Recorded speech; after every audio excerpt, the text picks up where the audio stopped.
I had no idea what to expect, but when I got here, I knew that this was a place that I'd like to really accelerate my career at.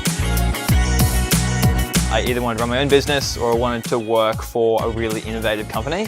One thing I knew was that I was not going to go down that 9-to-5 path. I didn't want just an entry-level job. I wanted something that would give me sort of a 360-degree view of a whole business. Uber was the perfect fit for that.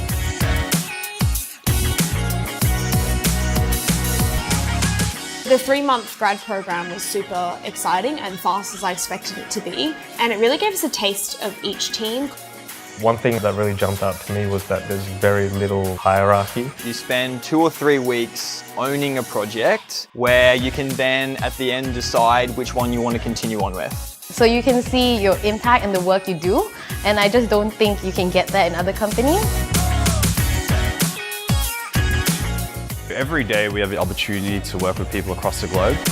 Being able to build something and then present this to engineers over in San Francisco office was something that I never anticipated I'd be able to do.